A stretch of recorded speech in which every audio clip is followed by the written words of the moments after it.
Hello. Happy after lunch session. I'm sure more people are going to be drifting in, but we're going to go ahead and get started because I think this is going to be a very enlightening panel, and I am hoping we'll get a lot of questions from the audience at the end. We want this to be really conversational, and we are here to help answer your questions. So I'm going to go ahead and get started. My name is Stephania Bell. I currently work at ESPN. I'm a senior writer and injury analyst. I don't know what that is. I invented that title when they asked me, what do we call you? I have been with ESPN for 18 years now, but my original training is as a physical therapist and orthopedics and sports medicine, and I practiced in the Bay Area for a long time. So it is such a treat for me to come home and to be a part of this excellent summit, and I couldn't be more proud that ESPN is actually sponsoring this. It's just wonderful to see my world selfishly coming together. So I see some faces that were at our morning panel on athlete safety as it related more to injury concerns. Now we are taking on a different kind of angle on athlete safety, and this panel is called Athlete Safety 101. I know it certainly is for me. Blueprint for Safer Sports Communities. This to me is such an important session because it says it right there in the Aspen Institute's Children's Bill of Rights in Sports that every child has a right to a safe and healthy environment. And I couldn't agree more. I mean, I think anybody would think that's common sense. Of course, every child has a right to that. But what does that mean, and what does it look like in practice? That's, I think, sometimes harder to define. And that's the core question that is going to be at the center of the conversation that we have in this room today. And luckily for me, because I'm going to be a curious listener to all the experts on the panel, but we have this amazing group of experts here to help answer those questions for you and lead you down a path for success for your organization. So today I'm going to start by having a conversation with one of the folks who's going to be on our panel as well, and that is Joel Dragan. Joel is the executive director of the Florida Youth Soccer Association and currently serves as chair of the U.S. Youth Soccer National Participant Safeguarding Committee. So, Joel, please come on up and welcome Joel.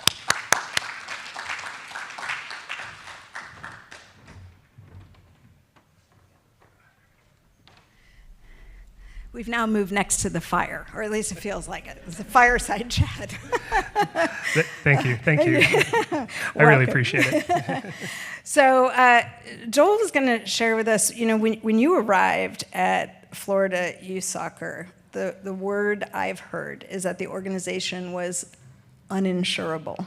Can you share the story of how that came to be and what you found on your arrival? Yeah, absolutely. First and foremost, though, I do want to thank you, Stephania, and thank all the great folks who have put this together, including my fellow panelists. This is an absolute privilege for me to be up here today, and really just an honor. So thank you to all the organizers. I think it's important to preface with Florida Youth Soccer Association is not a soccer club. Mm-hmm. We're not a soccer league. We're a governing entity. So think all those things that aren't always on the forefront of your mind when you're thinking about the game of soccer for youth participants. Of course, one of the big things and what we're here mostly to talk about is insurance. It is the biggest benefit that we provide our members. Florida Youth Soccer Association has over 100,000 participants, upwards of 120 in given years, and we provide our 250 affiliates across the entire state of Florida, not one particular area, Panhandle to the Keys, insurance that gets them access to the field. So it is absolutely critical. 2019, late 2019, I took over as the executive director, really got in the office 2020, and I was handed 2 physical sheets of paper, believe it or not, even in 2020. One was our most recent fiscal year audit, showing an $800,000 deficit. That sounds bad. and the other were notices from our insurance broker at the time telling us how difficult, if not impossible, our renewal was going to be for the 2020-2021 insurance year. From there, I got to work. There's a little thing that happened in the spring of 2020, global pandemic, slowed me down a little bit. But we needed to address safety and athlete safety. The reason that we were close to uninsurable and the reason that we were not getting the renewal offers that we thought we would was because of our claims history. And I'll use some unfortunate language. It was mostly because of sexual abuse and molestation claims that had happened in our membership. We at Florida Youth Soccer Association and myself personally feel that we have no bigger charge in our responsibility than athlete safety. And there was a lot of work to get us where we are today. I can't stand up here and say that we have it all figured out. It's a running deal with athlete safety to try to keep our athletes safe. But in short order, we got to work. And we were just facing, frankly, for an association at that time that was 47 years old, we were facing non-existence. If we can't provide insurance to our players and our affiliates, we're not much good to them. So just hearing what you said you walked into, coupled with a global pandemic, turning it around had to be daunting. What did you have to do to change that to an environment that was safe for your athletes? It's not one thing. People ask all the time, and I know that's going to be the big question of this chat is how. And there's a lot of different things that I can point to. And again, it's not all figured out. Athlete safety is a running mission of us, but we looked for partners. We looked to replicate what people are doing correctly already out there, and we take it as stealing in some cases, borrowing you might say, but we got very lucky as well. I'll be honest, it was with partners that we were able to help. One of them, a lot of them are in the room today. Florida Youth Soccer Association is forever grateful for Players Health. They are an insurance broker at I think the core of it, but they're just so much more. They are our partner in athlete safety and all things risk management.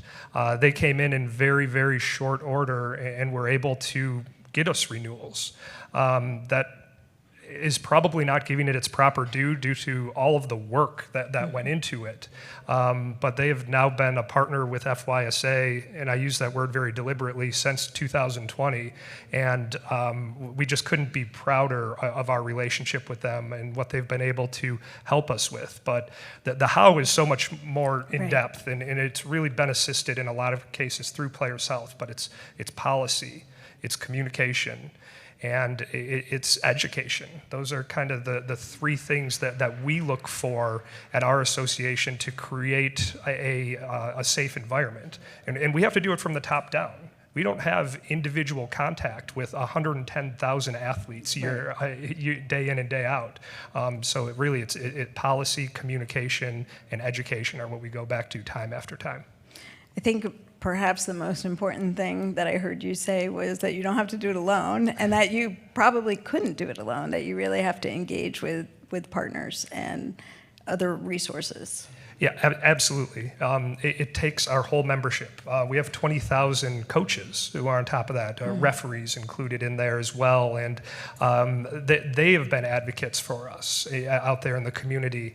I'll again go back to Players Health. I struggle. I don't want to make this a big push for these guys in the room with us, but without them, a lot of this would not have been possible. Their consulting services. I've worked with a lot of insurance companies across 3 different states, and this. These guys are true advocates for athlete safety. That's awesome to hear, and that will lead us into our next piece. Thank you. Stay right there, because Alrighty, you're going to be on our panel. Thank you to Joel for sharing that. Now I'd like to call up Rhyne. Lauren is an athlete safety advisor at Players Health with experience in coach education, sport development, compliance, and risk management.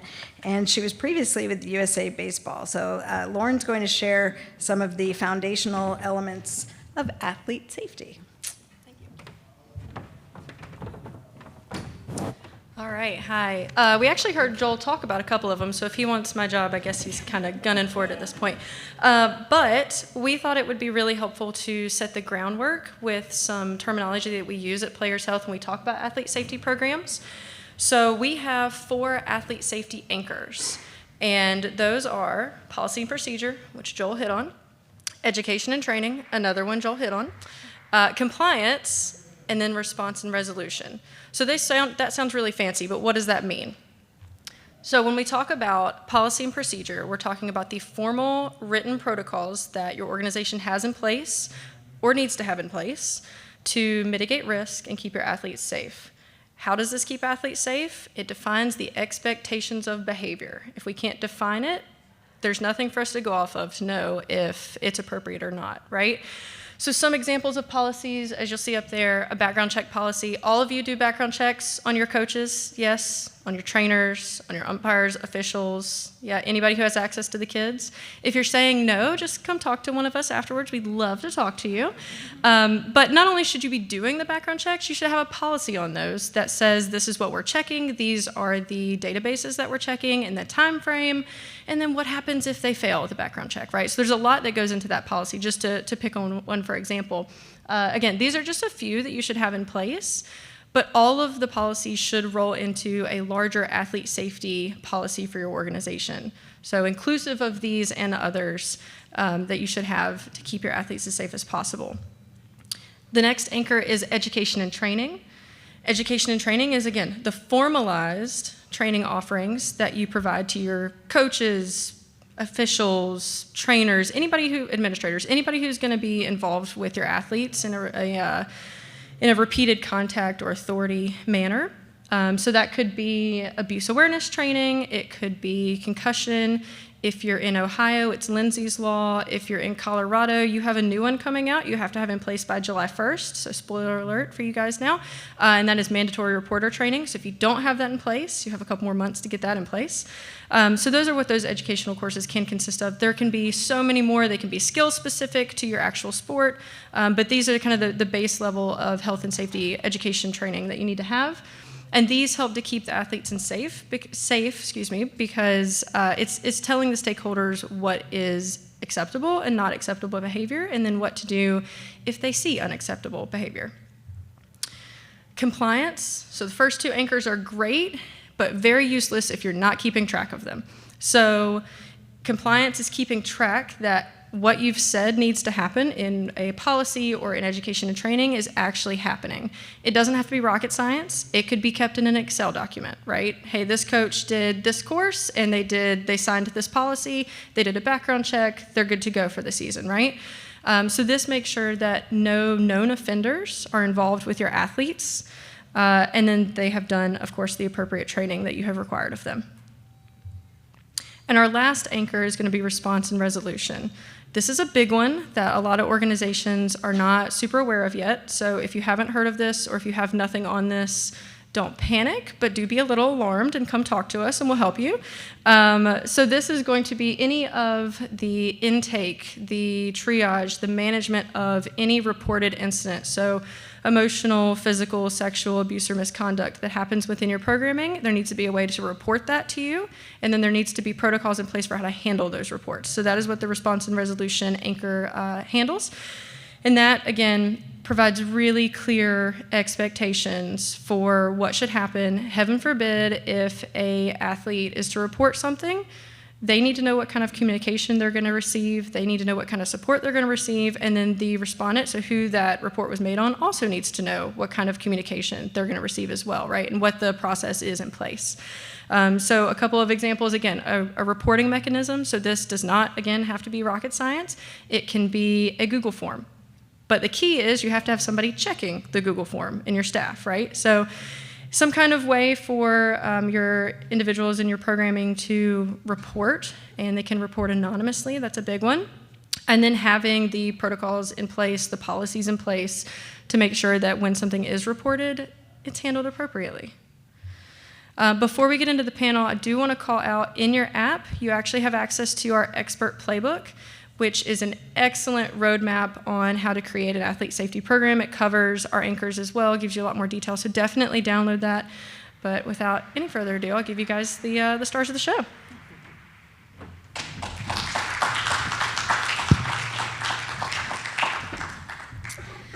Thank you, Lauren. It makes so much sense when you lay it all out like that. It's easy, but it's not in reality necessarily easy to embark on problem solving for yourself. So I'm very happy to have all these experts that are going to come join us up here, and I will bring them up one time. Lisa McCoy. Lisa is an athlete safety advisor at Players Health and former senior director at USA Field Hockey. She has 20 years experience in coaching, high school, and club sports, and event management. Oh, you don't have to stand, so formal, but let's clap for Lisa.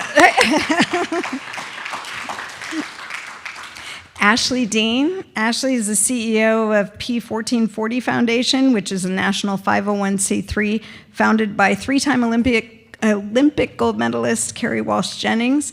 P1440 aims to, and I quote, unite, empower, and inspire. I love that. I love that motto. I'm going to take that. Unite, empower, and inspire through beach volleyball. And they are focused on growing the game by providing education and training and programming for organizations across the country.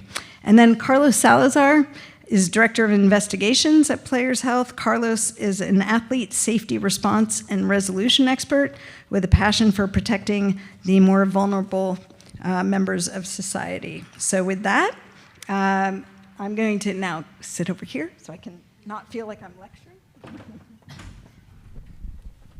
All right.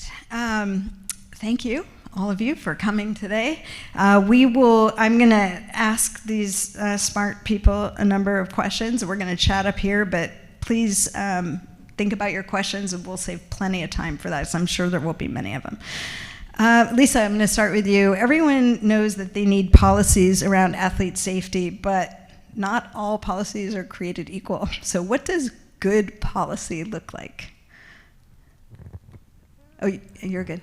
Am I on? Yeah. Okay, sorry.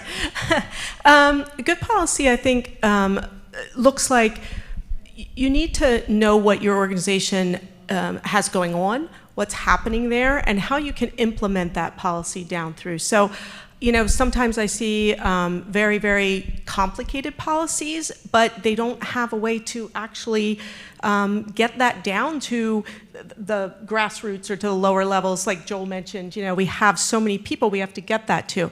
So sometimes starting a little simpler sometimes is better, making sure that you have key points to be able to meet, and then building off of that as you can to be able to get that to your constituents or your masses. But making sure it's actionable to begin with is super helpful, and then building on it as you can, as you start to be able to implement those. Ashley, I'll go to you. When it comes to fostering a culture that you want to see within your organization, why is it so important to work with experts or seek consultation from others to help develop that? Yeah, well, first of all, we operate like a startup in a lot of ways. So hearing Joel sit up here and say he's running an organization that's been around for 47 years, that's dreamy. Of course, it's only been under his watch for the last 5 years, and he's doing amazing things. So in 5 years, I would love to be back, talking about all the great successes we're having at P1440. For us, really, what it's come down to is when you understand your core competency as a leader, there's oftentimes opportunities to really do an internal audit and understand where you have gaps in where you'd like to see more support so that you're really able to deliver on best practices. And so for what we've done at P1440 is we realize that we can provide exceptional programming. We do stuff all over the country. We deliver a great experience in the sand for our student athletes. But we needed a lot of help when it came to policies and procedures and making sure that we were going to be able to really lead in this space in what's considered an emerging sport. So we also have affiliates. We also do a lot of direct-to-player programming. And so we have this incredible opportunity through what I like to call a partnership with Players Health to really set the bar high for the sport of beach volleyball. We've known each other for the last 3 months, so we're very new in the partnership, and where we're really leaning into this opportunity is really through what Lauren likes to remind me of is communication and education. Communication and education. Externally, how are we communicating and educating our families, our athletes, and our clubs? And then internally, there's a lot of internal education and communication that's really going to come through our leadership team as we're really rolling out new policies and procedures. And obviously, we're talking about athlete safety, and so as part of that, you need to be able to identify when there's something that is not consistent with these policies and procedures that you have in place, or something that lies outside the culture that you're trying to define for your organization. So Carlos, I would ask you, number one, how do you recognize when there is a situation that needs to be formally addressed? And I think I've heard the word innocuous moments. What does that mean? That's a loaded question. That's right, and you're the right person to answer it. Yeah. I think the overarching premise that we're talking about here is sometimes you have to pull the Band-Aid. So let me pull the Band-Aid real quick and I'll answer the question. There are children being abused. There are children being emotionally abused, physically abused in all of your programs. That's period. That's not a possibility. It's not a maybe. It's happening.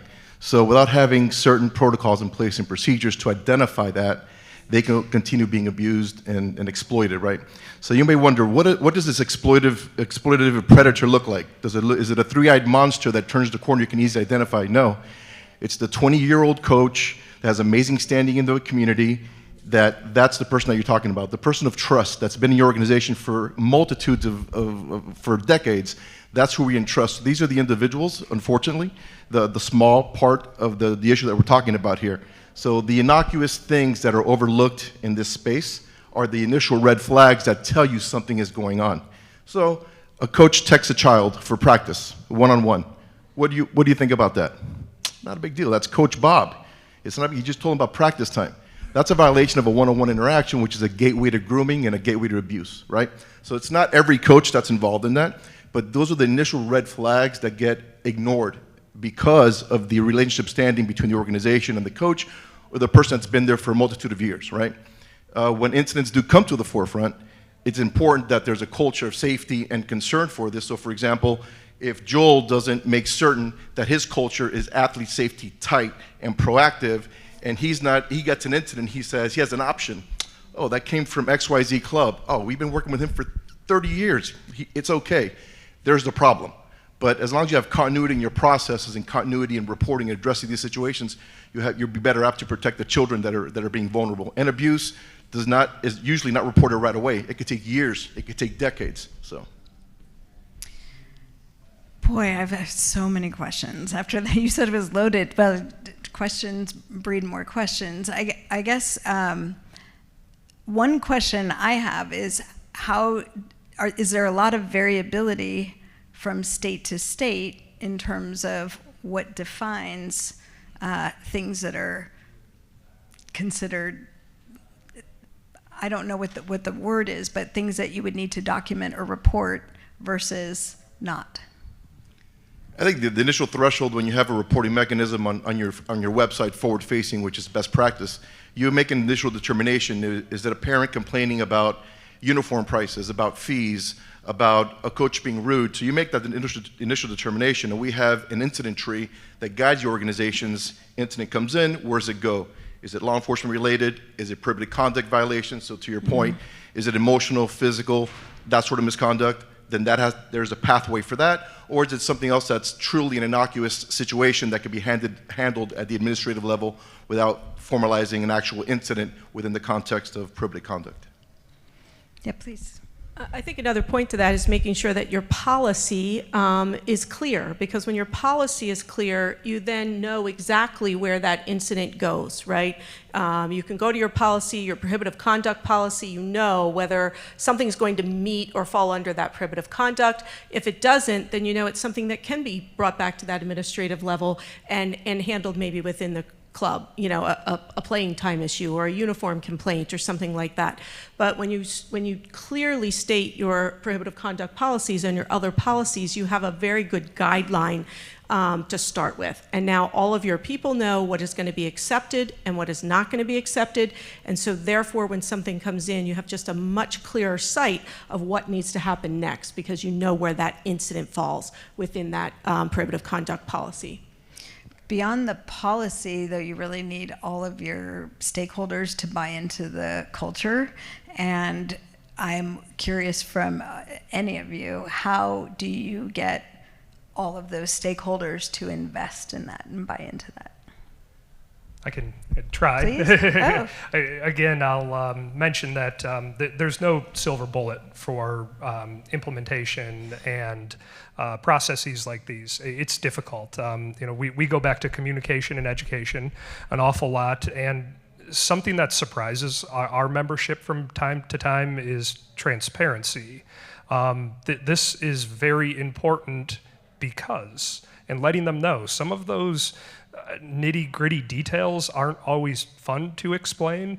Why are we having such a premium increase? Well, you can't go into the very, very specifics, but it's based on loss occurrence, and we've had loss. And when we've found that we're that transparent with it, we get it more to people's the forefront of their decision making. It's like the old saying, if you see something, say something. I'll gladly take 9 to 10 comments about the jersey size. Give me 99 out of 100 comments about the jersey cost and prices from the parents if it's one serious claim. We push our reporting portal very frequently, and we've, I think, done a very good job of trying to get this, again, at the forefront of people's thoughts and understandings when it comes to athlete safety, and it comes to soccer in the state of Florida.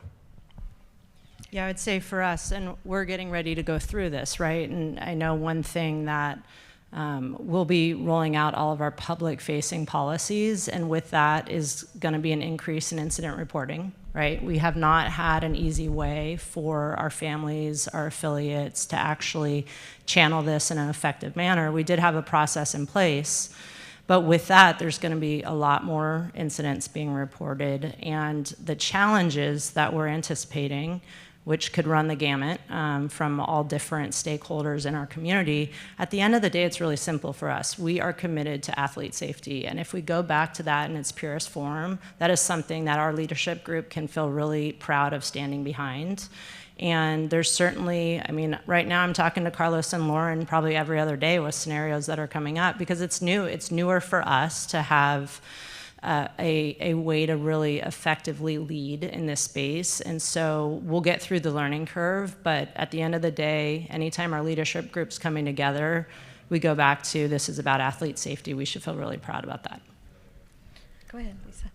I think, excuse me, culture is a word you use, Stephania, and I think culturally it's a shift that has to happen at the top, and we have two great leaders here who are stepping up to the plate and saying, we're not going to accept this behavior. And that's what makes our job easy, right? Because we have all the things to help you and we have all the things to put in place, but until that person at the top says, we believe in this, it's really hard to get that buy-in. And sometimes, people just naturally, we think it can't happen to me, right? I'm not going to be the person that's going to happen to. Or my club's not going to be the one that's going to have, a sexual abuse claim, or, my child's not going to be hurt in some manner. And we really have to culturally, at all levels, change that thinking to, it can happen. As Carlos mentioned, it is happening. We know it's happening.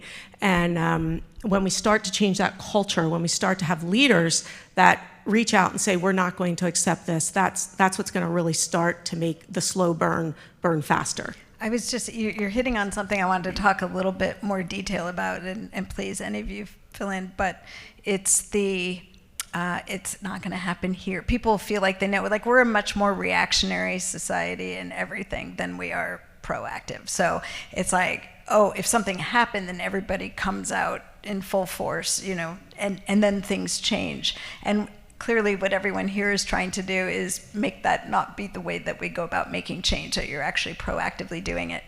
And I'm just curious if you have any nuggets you can share about, like, yes, the leaders need to help drive that culture, but how do you really get people to buy in knowing that you face that resistance early on? I'm happy to try. It's creating a culture, like Lisa just mentioned, and it's giving them the tools to report things. I think the next phase, and what we'll be talking about soon, will be parent education in this. We have done a fantastic job educating our coaches, our referees, of what to look for, but I think a big next step is going to be parents. We push annually information about incident reporting to our players via email. Of course, that is the parents in many cases, and it's been effective just letting them know that there is this outlet for you. You are going to get a lot more reports. There's no doubt about it, but athlete safety is absolutely paramount for a lot of reasons. Carlos hit it right on the head earlier, that it's the people that you would never expect. And it starts with little things, and it starts with being able to identify those red flags early on and draw those boundaries. Let people know that a violation of your policy is going to be the same for Bob, I think you mentioned, who's a trusted member of the community, as it would be any other person who you might see. A violation of your policy is a violation. Yeah, and I'll say, I think there's a lot of education, and panels like this are so great, because a year ago when I was sitting in Maryland at this event, I had no idea Players Health even existed. And I was in a position where I was piecemealing all of our policies together, and as a CEO, it's something I 100% believe in. It was the right decision. It takes a lot of time, and in a lot of ways detracts from revenue generating, which also is a big focus when you're in this role. All of a sudden, I started doing research, and I realized there was an organization out there, Players Health, professionalizing what so many of us as leaders need in our organizations. And there's not knowing a lot, this group not knowing necessarily the history of how Players Health was started, there was obviously a need and a gap in youth sports, and they're stepping in and filling that, and they're making our roles as leaders turnkey in so many ways. And so, it's so great for us to be sitting up here with very different experiences and years of with our organizations, and be able to say they're able to step in and provide, and they probably have competitors out there doing the same thing, but there's organizations out here such as Players Health who can step in and give us really the resources, which is going to make our lives a lot easier in educating all our stakeholders. Carlos, you talked about the tree of sort of distinguishing between, like, is this something that needs to be reported, or where does it go?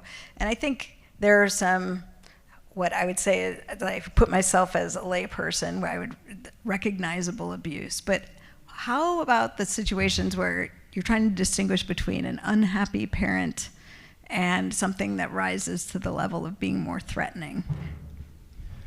I think that and I mean unhappy, I'm sorry, but like unhappy, like playing time, like my kid's not playing enough, versus that happens. Now they're starting to cross the line. Yeah. That happens. However, you have to weigh the potential outcome. Do you risk that it's abuse and think it's something else, or vice versa? So you always start at the top, right? Athlete safety is not a democratic process. Athlete safety is not a conversation at the water cooler with your colleague to determine if something should be reported to law enforcement or the abuse center, anything like that. That's not that type of conversation. So your first response is the most maximum response, including a potential suspension of the individual, the member, participant, and then you go from there, because your first priority is to protect your organization, first and foremost. And then later you can de-escalate, you can loosen temporary measures, you can move on and so forth, but that's the important thing. So I guess the biggest takeaway, hopefully, for the end of the afternoon is you have to care. That's all it is. You have to care about victims and potential future victims, and they need advocates. So if you're in an organization, if you're a coach, administration, whatever you do, if you help clean equipment in an organization, and if you're not invested in that athlete safety, then the outcome, I challenge you for the next 2 or 3 days, just do a Google alert and put abuse, child abuse arrest, just those 3 words. It will blow your mind. The common thread there is take a look at the type of predator that's being successful in this space. So they practice. Predators, they pursue best practices. They don't get dissuaded. They're opportunistic. So they're there with the effort to commit that exploitation of that child. What are we doing about it? We don't have that same fervor for the most part. I don't mean we as Players Health or aligned our partners, which are aligned. I mean, most organizations don't even think about this until something happens. And that time it's too late. It's too late. You can try to mend, you can try to help, you can try to do whatever, but once it happens, we have failed. So that's the message. We have failed. Jean, did you want to add? It's so important what you're saying. I'm going to ask an uncomfortable question. At least it's uncomfortable for me asking it. But if I were to play devil's advocate and say I'm all about the safety for the athletes, but what if I'm wrong? And how much am I potentially harming someone by reporting something if it sends them down a path that maybe doesn't end up resulting in anything significant? That's very valid, very fair. What we propose to organizations that we support is there's a 2-sided sword, right? First side is athlete safety, and the next is reputational risk mitigation for the individuals that are reported upon. It could be someone with nefarious intent that's upset with the coach because their child didn't get playing time, upset with the coach because of whatever it may be. So those things do occur, right? But the way those processes work is, first and foremost, every incident is confidential 100%. So this is not the court of law. This is not a lawsuit where the other party has discovery rights to see who reported me. Let me see what they're saying. It doesn't work that way. It's extremely confidential, and barring a legal subpoena during any sort of civil litigation, that remains completely confidential. And you have to treat them with the respect that this may not be true, but you have to follow the evidence. You have to follow your path and follow your protocols, and it'll get you to the truth. It'll get you to the point where you're going to be like, oh, yeah, we better involve law enforcement, or you know what, that's unsubstantiated. Yeah. So, but it's a process that has to happen, and you have to have continuity in those processes across the board, because you can't treat a member in, let's say in Joel's case, you can't treat a member in Miami that has an incident and a similar incident comes out in Tallahassee and treat them differently. It has to be continuity across the board. It assures your processes are in place, it's defensible from a litigation perspective, and you're more insurable, right? And it's funny because we are an insurance company, but we don't feel that way. We feel that we're an athlete safety company. Oh, and we happen to sell insurance, by the way. So that's the culture that's been permeated in us internally, and that's what we try to emulate, or at least, a little bit contagious to the organization we work with. So I'm going to mention as well, and not again because I see them sitting in the room with us, but the U.S. Center for Safe Sport as well plays a huge role in all the things that we're talking about. I feel like it probably maybe should have come up earlier, but there also are protections under the federal mandate for people who are reporting in good faith.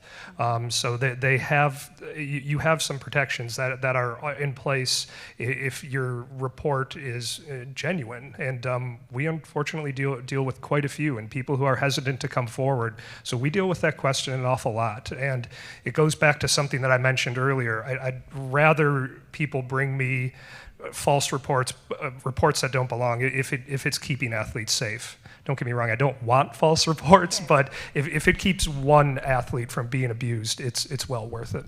Right, I think everyone would appreciate erring on the side of the athlete safety first, but I have no doubt that crosses the mind of people sometimes because it is a serious step. How do you go about, and Joel, I'll start with you since you had to go through this, but how do you go about implementing background checks and education and training in that realm? Oh boy, background checks. I don't know if we have enough time due to some current legislative changes in the state of Florida. But when people talk about athlete safety and they talk about risk management, synonyms really, safeguarding is kind of the more popular term. Their mind immediately goes to background checks, and it's really only one part of athlete safety. Most child predators have multiple victims, unfortunately, before they're caught. Background checks, frankly, in my experience across 3 different states, I'd say in the last 15, 20 years, there's very, very little resistance. But the key is that you need to be doing a comprehensive check. There's a USOPC standard. There's county checks that you can do. There is also some plain vanilla checks that are no good. So you really have to invest in the background checks. And again, as Lisa mentioned, it just becomes part of your culture that annually, this is what you're going to do, this is what you're going to pay. I think it's a difficult position for anyone to take, to stand in front of a room or a Zoom or whatever it might be and say that the cost isn't worth keeping youth athletes safe. So hopefully an easy conversation to have. Yeah, and I would say for us, we've always run background checks, but again, because we're a startup, smaller organization, we were working with a third-party organization that was almost doing it privately, and we had very certain standards that we wanted to make sure certain levels of checks were being done. We also do a lot of programming in school districts, so they have very stern, strict requirements on background checks, which we 100% comply with. And so one thing I realized as we were looking at building and scaling our programming, and again, we do stuff in 15 to 18 states, was we needed a place to compile all the information, because it was a lot of, just individual files and using Excel sheets. And so that's another area where now everything's in a database. There's a process regardless of what state you're in, what type of staff. It can be very tailored to your needs based on the type of level of check that you need for your staff. I think some of the things that we've talked about, like concerns about abuse, whether it's coaches, referees, parents, how do you, Carlos, I'll start with you, but please anybody weigh in. How do you address peer-to-peer bullying? I'm glad you brought that up. Same policies, same prohibited conduct policies protect the athlete against an adult, against a fellow athlete, so there's a lot of policies in place to protect them. And then one thing that bullying is a great thing to talk about, because the correlation between bullying and suicide is astronomical. So usually when I was growing up, bullying was a rite of passage, right? Hey, you get beat up or you don't get beat up. You decide if you're going to survive this or not. So it's kind of coming of age sort of thing. A bullying today, the victim of any bullying incident will likely not come forward for a very, very, very long time. And he's going to be at a crossroads where something catastrophic could happen. Don't take my word for it, look it up. So even those little incidents where a team is bullying a specific child because of the way he played, because of the way he looks, whatever the case may be, has a catastrophic impact on that child. So the way you would approach it, you follow your policies, your procedures, and it doesn't matter if the person committing the bullying act is your star player on the travel team, that without him you're going to lose every single game. It does not matter. What matters is that victimization with that child, which bullying specifically will last a lifetime. Look it up, don't take my word for it. I think also education plays a big role in that, because I think there's many times that people don't understand that that peer-to-peer is still abuse, and it still does fall under your prohibitive conduct, or it should. And so there's this different look at it. Well, it's not adult to child, it's two children, to two children. And so we have to look at that differently. Just being kids. Yeah, right, just being kids and things like that. So education is a key role here, understanding what the prohibitive conducts are, how we need to address them, and that it's just as damaging. It's just as much trouble for that athlete that's being bullied, whether it's happening from a peer or it's happening from an adult. When it comes to those types of bullying behaviors or hazing or emotional abuse and things like that. I will, of course, not lie. Bullying, hazing are some of the more difficult issues that we deal with. And I'll echo a lot of what Carlos mentioned. You need to have really strong policies and apply them equally to everybody. We can't sit in judgment as leaders in the youth sports community of what is and what isn't and what constitutes abuse. I mean, there are guidelines and there are definitions out there, but we can't tell young athletes how they feel. I guess I again don't have a silver bullet for something like this, but the thing that we always make sure of is that take it serious. Whether we're getting it from the athlete directly, if they're older, or if we're getting it from the parent, it's so important to just acknowledge we hear you. We've received your information. Here are some remedies. Here are a few things that we can help you with. Again, it's an easy reaction to have to say, like Carlos said, just suck it up, right? I grew up in more of that era where it was simple to just say, don't worry about it, right? And I think it's really important. Ignore or stand up for whatever the message, but now it's, no, that's not okay. We know better now. Yeah, and the only thing I'll add is, reiterating the education directly with the players, right? So making sure they can even identify what bullying is, and then also reminding them that there's a safe place for them to report so that something can be done in a confidential setting. Yeah, I think the confidentiality aspect, knowing that they'll be protected there throughout that process is really important. And just to piggyback, Joe hit it like nail right on the head. Another takeaway, victimization is subjective.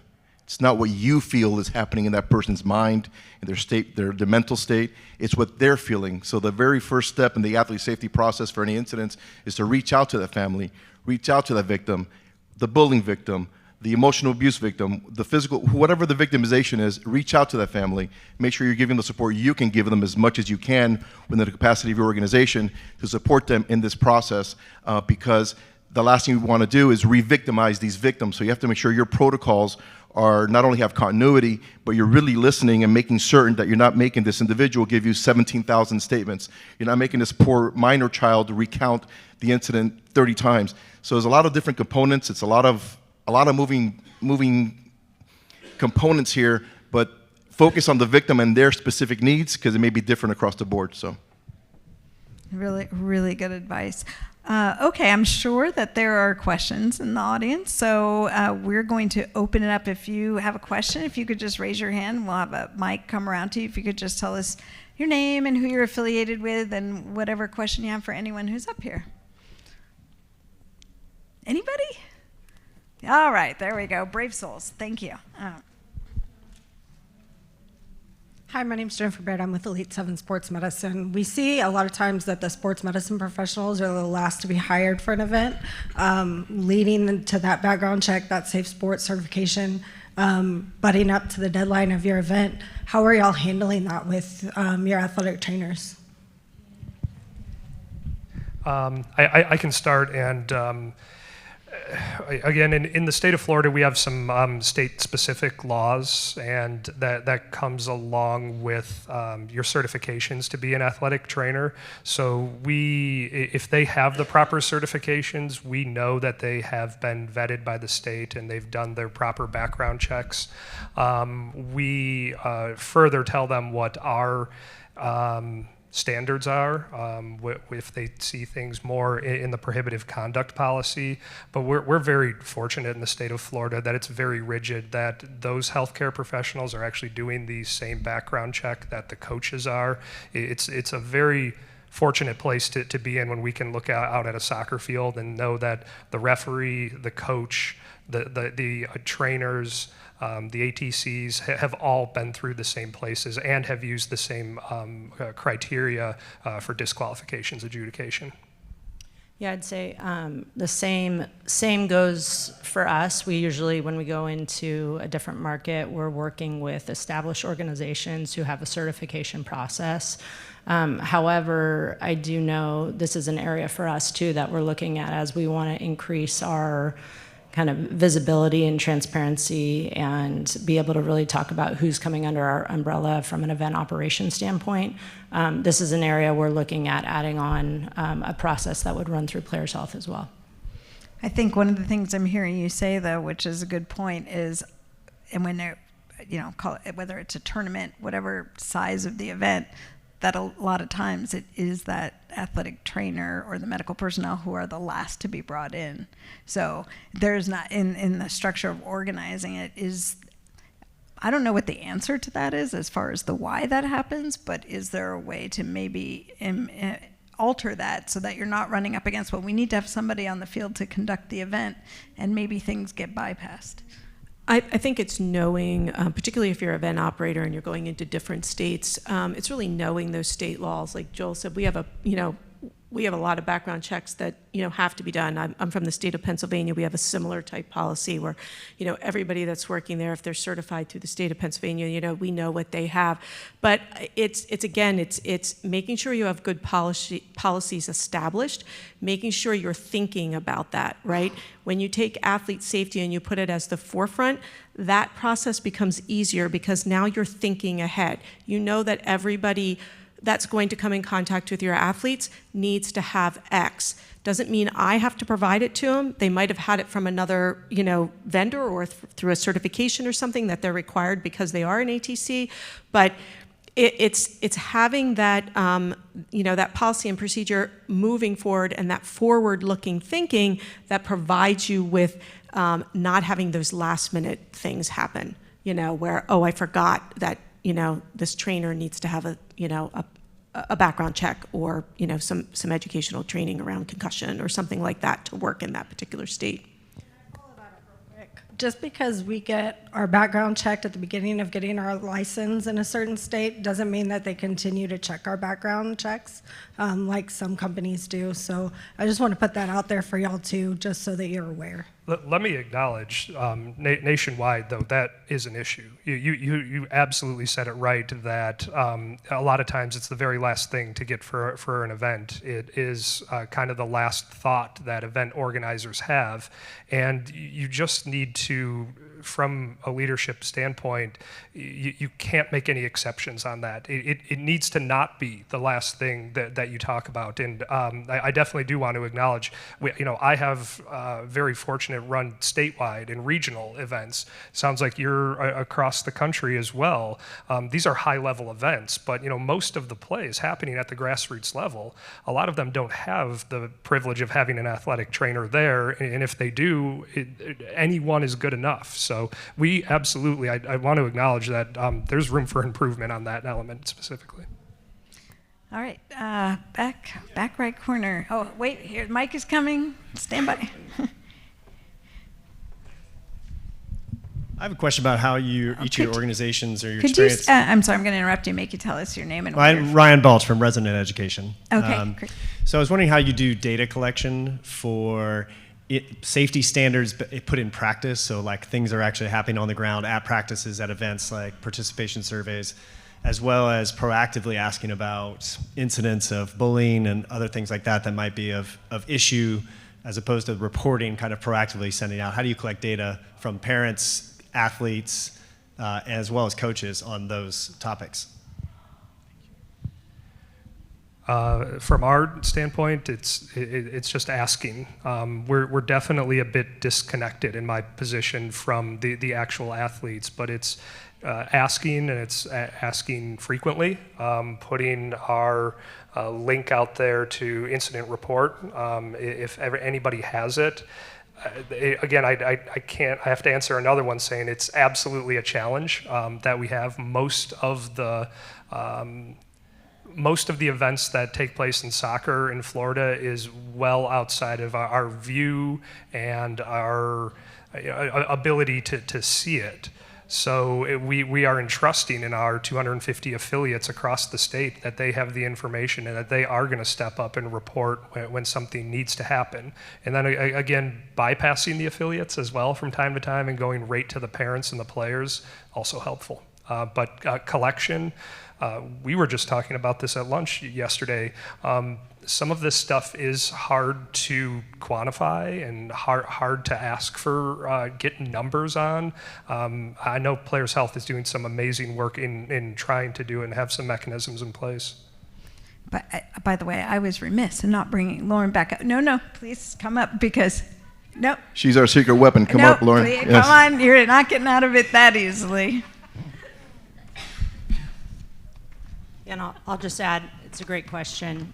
a lot of the opportunity for us has been face-to-face, so in person. Where we are excited about the direction we're heading is having electronic surveys, and again, everything around communication, how we're externally communicating and creating those channels to collect data is going to really help us, again, have more data, be able to make sure we're keeping up with the needs of our community. And so it's a great opportunity for us as an organization where we'll head in these next few months. Who else has a question? All right. Back right corner, please. My name is Brian Flaherty, and I am with the Fair Game Project out of Omaha, Nebraska. We're a new startup, I guess, for nonprofits, and we're going to have a number of volunteer coaches for our programs. And, you know, there's always been that fine line of bullying and also knock your kid down to build them back up philosophy. You know, so you got to find where that is, and obviously there's going to be a lot of examples that will get you there. But end of the day, how do you work with a volunteer coach that maybe not be abusing other players but his own kid? But how do you address that? Does that make sense? Again, I think it comes back to that culture. What are you, as your organization, willing to accept when that person steps on the field as a volunteer coach? They're now a volunteer coach, and know this well, coached my own daughters for years, and I really had to separate myself between coach and mom. And so I think you have the right from an organizational perspective to say, I understand that that's your child, but here's the culture we're creating, and here's our prohibitive conduct. And it applies to you with every child on the field, because if they're doing it with just because it's their child, other children are experiencing that and may be affected by that, even though it's not directed towards them. So I think just establishing that culture and saying, here's our prohibitive conduct, here's what we're allowing, here's what, you know, we're not accepting. And I think just because they're volunteer coaches, it doesn't mean that we can't require them to take, some courses from, say, something like Positive Coaching Alliance or something like that, where there's just, best practices out there of the way we coach our children and what is age appropriate at certain ages. I was just going to add one more course on that as well. If any of you were in the 1 Million Coaches session yesterday, Nike talked about a course that they have as well on how to coach children. And I think, as Lisa said, we can ask our volunteers to complete these courses, especially if they're free. That's just icing on the cake, right? It makes it a little bit easier of a conversation. But as a parent, you are expected to be coached first on the field, and so we hold our coaches to all the same standards of what those prohibited conduct and any of our other policies would say. You threw me for a little bit of a loop there. I thought you were going down the path of the old, this is just hard coaching, or this is old school coaching. Yeah, right. We get that quite a bit out of the state of Florida. And a lot of it is policy driven. Everyone here has mentioned kind of the same type of answers, but it's no exceptions. It's when you're here, you're a coach. When you're at home, you're a parent. If that's the type of parenting that you're going to provide, okay, we still don't stand for it from our coaches, though.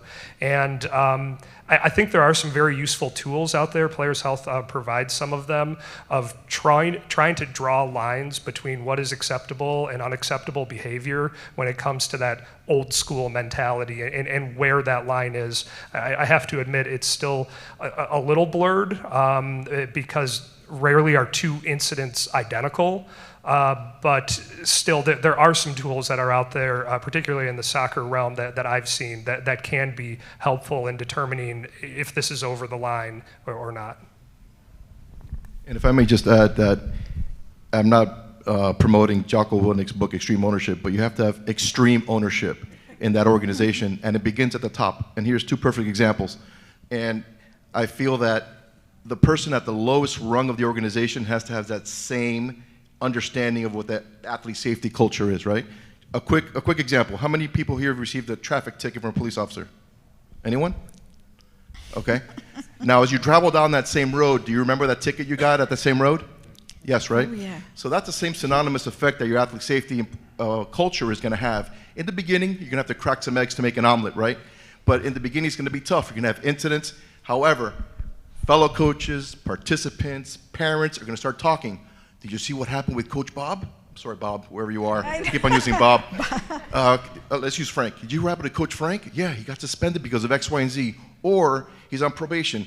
Or look what happened to that player. And that talk is going to resonate throughout your organization. And that's how the culture starts getting implemented and the foundation starts. And it's a relationship saver, right? Because you all have, in this space, you have great relationships with coaches. Like league presidents have known their coaches for decades, and they're great people. So this is a great excuse to do the right thing while preserving that relationship when they know, to Lisa's point, that education and what the new processes are is like, hey, I love you. See you at the barbecue on Sunday. My hands are tied. We have to follow our protocols. And then they'll start understanding. And so that's another byproduct of that, I guess, that context. Bob, Frank. They're in trouble. Who else has a question for the panel? I know there must be questions about implementing these. Yes, there we go. Be brave. This is your chance. You got all these great minds up here. Now's your moment. I'll keep you up there talking a little bit longer. Brian McClintock from Little League International. Maybe a two-part question. We started this summit with the path to 63 by 30 and driving participation. And maybe twofold, this is a dark side of youth sports that we all have to deal with. That can be a detractor, for sure. So, maybe what would you say to parents who see the dark side and say, helicopter parent, bulldozer parent, I'm not even going to bother with my kids signing up for youth sports because I want to protect them? Maybe the second side, what would you say to your volunteers who now have all of these hoops to jump through, have all these eyes on them, have a target on their back, to be facing that as we face a volunteer issue? Both are things that, as we work towards 6330, to get there, to overcome. So what would your answer to those parents be, and what would your answer to those volunteers be, or potential volunteers? I'll give you the volunteer part. I mean, we all have a context up here of not only being athletes, past athletes, but being parents of athletes and being coaches as well. You know what you're getting into. So when you're getting into coaching and volunteering, you're going to be subject to scrutiny. You're going to be subject to helicopter parents. I mean, when I was coaching, I had a parent. I was in law enforcement at the time. He was also in law enforcement, so he threatened to report me because his child's not getting enough playing time. So we've been there and we've seen that, right? So it comes to the territory. You're not going to be unscathed. You're not going to avoid any scars when you're coaching or volunteering in any context, right? So it's something that you have to just understand, and it comes with the territory, and know that whatever happens in that process, if you get involved in it, someone makes an accusation against you, whatever the case may be, that it's part for the greater good, right? So that would be my response for that. So I'm a t-ball coach right now, very competitive, t-ball. No, it's hurting kittens. But we're on practice number 3. On practice number 1, had a individual who has a couple of sons on the team who said, hey, I would love to help coach. I said, that's great. You have to pass a background check. So just email me and I'll get it forwarded over. He never emailed. And I said, that's okay. So instead, his wife said, hey, I'm actually going to coach because we want to be involved in our kids' sports, and we understand that there are policies and procedures in place to keep the kids safe. And so I'm actually going to coach. I said, great. Here's your link for the background check. She filled it out, no problem. I'll see her on Thursday. She's going to help us out in the dugout, corralling the kids and sending them to the plate. So I think we're getting to, I don't want to say it's the norm now because we know it's not yet, but I think we're seeing where volunteers are saying, I do want to be involved. Oh, yes, of course, there's something on my background check that's going to be a flag. I'm not going to be able to participate, but there's still a way for our family or for somebody who is important to those little boys, because they frankly need somebody to corral them on the field when they're with us.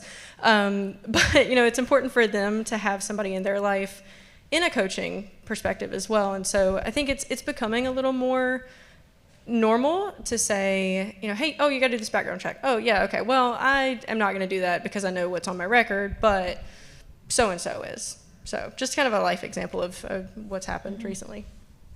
Yeah, I think for us, the opportunity is consistency of messaging, and just to really, when we, explain what the policy is, really leaning into the why and understanding that they may not be, specifically for the volunteers, may not be a hurdle that they want to jump through, but the more we have these conversations and at panels like this, that individual is going to recognize, regardless of the sport, the policy is the same. And I think that's, for us, when we're in beach volleyball and being able to sit here with soccer and Little League and all these other well-established sports, there's shared learning here that should cross all sport lines. And so, we are in a position of being that thought leader in our sport, and so being okay when parents when they do say no or not understanding why. Just explaining this is, the nature of youth sports these days, and we're going to keep our messaging consistent regardless of their response. Yeah, it's absolutely a concern. I have to admit it. I would go back to some comments that I made earlier. Athlete safety, and we were talking about keeping the wrong people outside of sports. It's usually an easy conversation to have with individuals. Even in my role, I've had parents, coach parents, reach out and say, this is too much. These are too many hurdles. And I think, again, talking about transparency, if you give them the why, in a lot of cases, it gets them to comply with your standards. You can continue to be policy driven. You can say, hey, it's easy to just point at a document and say, this is why.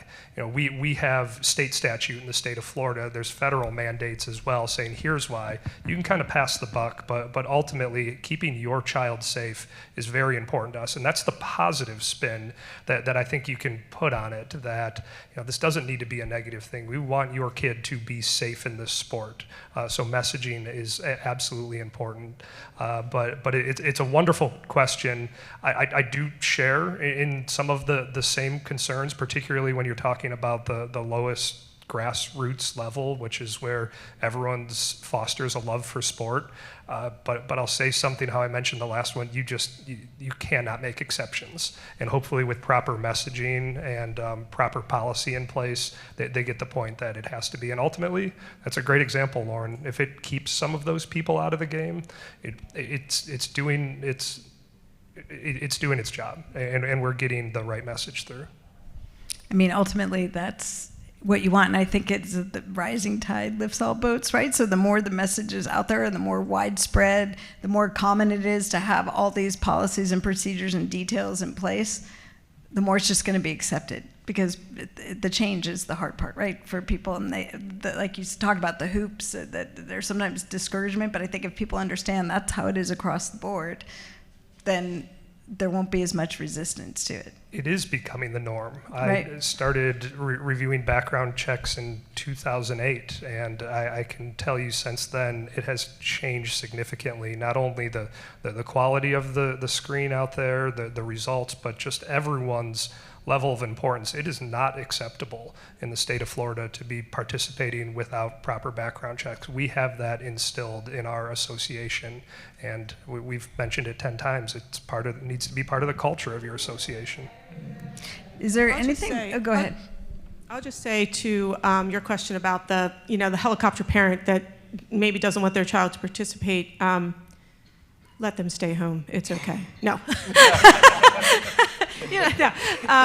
Knowledge is power. So the more we can educate the parent as to here's what we're doing to protect your child, here's some information for you to know what to look for and what to be involved in, and how you can help us and partner with us in keeping your athletes safe. I think that all goes a long way to again, to change that culture that that just needs to be to be changed. They then trust you because they believe that you really do want their athlete to be safe, and here's all the things that this organization has in place to do that. And again, coming from the positive spin versus we have to do it, and it's just there's a reason for it, and that's our mission, that's our goal. We want to provide a safe playing environment. And if I may add to that, what's interesting is that everyone likes to live in a box, right? So you have a paradigm for this context, for that context, and we all live in this box, and we think we're doing the best we can, but we have to think beyond that. So background checks are great for the people that you may stop initially. But for example, if you have an organization and you flag, we've had that recently, you flag a sexual predator, right? So organization calls, he gets flagged, that's great. He doesn't get to be involved, doesn't get to coach, but usually the conversation ends there. So the questions like, so how did he get here? So who referred him? Is he a parent? Does he have access to children? Is he registered locally? That sort of thing. Those conversations don't occur, right? And then a lot of times organizations may opt to go to avoid that litigation aspect versus doing the right thing. And I'll give you another example. If you have a sexual predator that you've identified and that's there's other questions that need to be asked, right? So is he on probation? Is he allowed near children? So again, it sounds redundant, but those type of questions are never asked, and that's why these predators are so successful, because they put more effort in than the resistance to keep them out exists. So. That's a great point. I think we're about to wrap up here. Before I let you go, since I have two of you representing specific sports here, are there any unique challenges that you think you face relative to volleyball or soccer? Oh boy.